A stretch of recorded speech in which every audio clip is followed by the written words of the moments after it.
épuisez-vous votre énergie à essayer de convaincre des personnes qui ont déjà décidé de ne pas vous comprendre? Avez-vous parfois l'impression de devoir constamment expliquer vos choix de vie, vos rêves ou vos décisions pour obtenir la validation des autres? Nous passons souvent un temps précieux à chercher les bons mots pour nous justifier, pensant que si nous expliquons assez bien, les autres finiront par nous approuver et nous aimer. Mais en réalité, chercher à se justifier en permanence est le moyen le plus rapide de perdre sa paix intérieure. Bonjour à tous et bienvenue dans ce nouvel épisode de la chronique narrative motivation.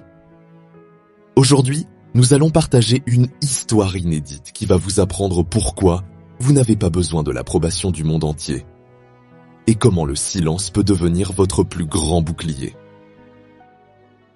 Installez-vous confortablement, détendez-vous et écoutez bien jusqu'à la fin. Car nous allons découvrir ensemble les 10 choses pour lesquelles vous ne devriez plus jamais vous justifier. Il était une fois, dans une vallée verdoyante, réputée pour ses artisans, un jeune peintre très talentueux nommé Julien. Julien avait un grand rêve. Il voulait peindre le lever de soleil le plus spectaculaire jamais vu, pour capturer l'espoir que l'on ressent à l'aube. Un matin, rempli d'inspiration, il décida d'installer son grand chevalet en plein centre de la place du village, là où tout le monde passait. Il commença à mélanger ses couleurs, posant sur la toile des jaunes éclatants, des oranges profonds et des touches de violet mystérieux. Son tableau commençait à ressembler à un véritable chef-d'œuvre, vibrant d'émotion. Cependant, la place du village était très fréquentée. Un marchand de tissus s'approcha, regarda la toile en plissant les yeux et dit à Julien « Ton ciel est beaucoup trop orange. Il devrait être d'un bleu azur, c'est ce qui se vend le mieux. » Soucieux de bien faire et craignant le jugement, Julien s'arrêta. Il commença à se justifier, expliquant avec ferveur qu'il voulait capturer la chaleur du matin. Mais face à l'insistance du marchand, il finit par soupirer, prit son pinceau et recouvrit son beau lever de soleil d'une épaisse couche de bleu. Peu de temps après, le forgeron du village passa par là. Il secoua la tête d'un air dur et déclara que la montagne en arrière-plan manquait de force, qu'elle devrait être peinte en noir et gris pour paraître imposante et réaliste. Encore une fois, Julien sentit l'angoisse monter. Il se sentit obligé d'expliquer sa vision, argumentant que la lumière douce du matin colorait la roche. Mais se sentant mal à l'aise d'être ainsi contredit devant les autres villageois, il céda de nouveau. Il prit du noir et assombrit toute la montagne. Tout au long de la journée, le même scénario se répéta. Des dizaines de villageois s'arrêtèrent. Chacun avait une opinion différente. Une critique à formuler sur les couleurs, les formes ou la taille de la toile. Et à chaque fois, Julien épuisait son énergie à se justifier. Il essayait de leur faire comprendre son art, mais finissait invariablement par modifier son tableau pour apaiser leurs remarques et éviter le conflit. À la fin de la journée, alors que le vrai soleil se couchait, Julien s'écroula de fatigue devant son chevalet. En regardant son tableau, il fondit en larmes. Ce n'était plus du tout un magnifique lever de soleil. À force de mélanger toutes les couleurs demandées par les autres pour leur plaire, la toile n'était plus qu'un amas de peinture grise, boueuse, sans lumière et sans aucune forme. C'est alors qu'un vieux maître peintre, un homme sage vivant reclus dans les collines, s'approcha doucement de lui. Le vieux maître regarda le gâchis gris sur la toile, puis regarda le jeune homme épuisé. « Pourquoi as-tu laissé le village entier tenir ton pinceau » demanda-t-il doucement. Julien, la voix tremblante, expliqua qu'il voulait juste que tout le monde comprenne ce qu'il essayait de faire, qu'il voulait se justifier pour qu'ils approuvent son travail.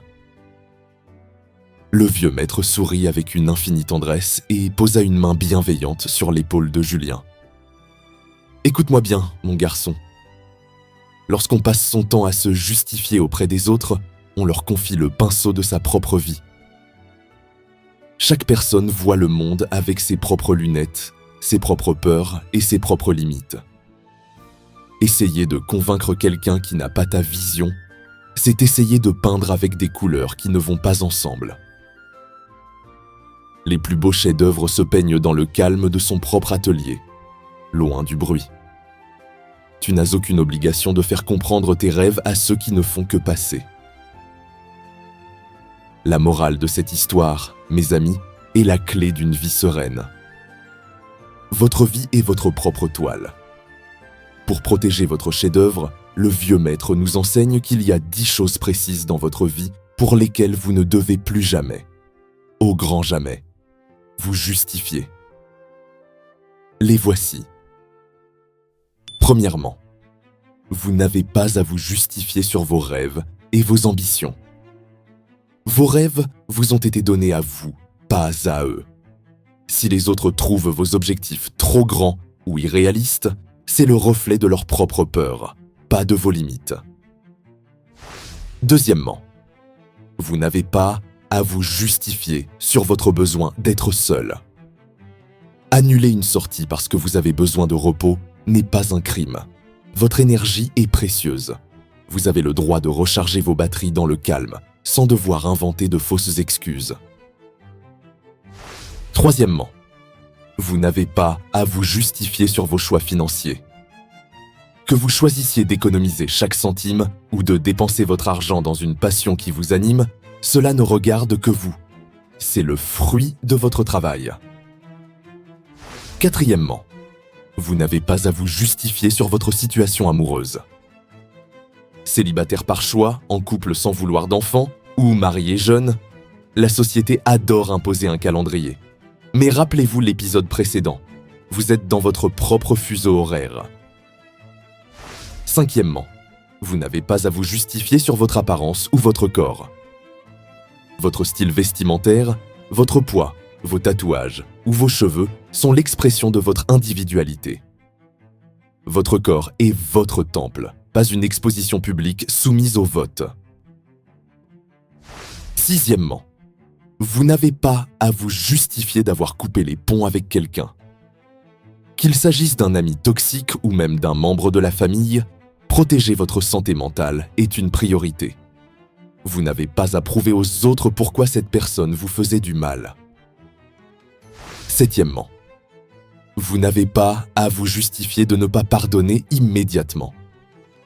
Le pardon est un processus intime. On ne peut pas forcer la guérison parce que les autres estiment qu'il est temps de passer à autre chose. Huitièmement, vous n'avez pas à vous justifier de vos croyances ou de vos intuitions. Si vous sentez au fond de vous qu'une situation ou une personne n'est pas bonne pour vous, écoutez cette petite voix. La logique des autres ne doit jamais primer sur votre instinct. Neuvièmement, vous n'avez pas à vous justifier de changer d'avis ou de voie. Quitter un emploi stable pour une passion ou changer radicalement d'opinion sur un sujet prouve que vous grandissez. Les rivières ne coulent jamais en ligne droite. Et enfin, dixièmement, vous n'avez absolument pas à vous justifier d'être heureux. Parfois, des personnes malheureuses essaieront de vous faire culpabiliser pour votre joie. Ne baissez jamais votre lumière pour que les autres se sentent à l'aise dans leur propre obscurité. Si vous passez votre temps à vous justifier sur ces 10 points, vous laisserez les opinions des autres transformer votre vie en un tableau gris et flou. Protégez votre paix. Apprenez à sourire, à remercier poliment pour le commentaire et à continuer de peindre avec vos propres couleurs. Pour ancrer cette puissante philosophie dans notre quotidien, enrichissons tout de suite notre esprit. J'accueille notre expert, le professeur Mike, pour la leçon d'anglais du jour. Hello everyone! Ne laissez personne peindre sur votre toile. Pour vous aider à protéger votre vision, voici 3 mots de vocabulaire essentiels. Le premier mot est canvas. La toile de peinture, c'est l'espace vierge de votre vie. Par exemple, My life is my canvas. Ma vie est ma toile. Le deuxième mot est approval, l'approbation ou la validation. Rappelez-vous cette règle d'or. Stop seeking approval. Arrêtez de chercher l'approbation. Et enfin, le troisième mot est boundary, la limite ou la frontière personnelle. Écoutez bien, set your boundaries. Fixez vos limites. Ne l'oubliez jamais, votre vie, vos couleurs. And see you next time. Si cette histoire a résonné en vous et vous a donné la force de protéger votre paix intérieure, alors nous avons accompli notre mission. Dites-moi dans les commentaires, parmi ces 10 points, sur lesquels allez-vous arrêter de vous justifier dès aujourd'hui? L'intuition? Le besoin de solitude? Je lis et je réponds à absolument tous vos messages. Partagez cette vidéo à un proche qui s'épuise trop souvent à essayer de convaincre les autres. Cela pourrait l'aider à retrouver son équilibre. N'oubliez pas de vous abonner à la chronique narrative motivation pour notre prochaine histoire. Merci du fond du cœur d'avoir passé ce moment précieux avec moi. Soyez patient, soyez reconnaissant et continuez d'avancer à votre propre rythme. À très vite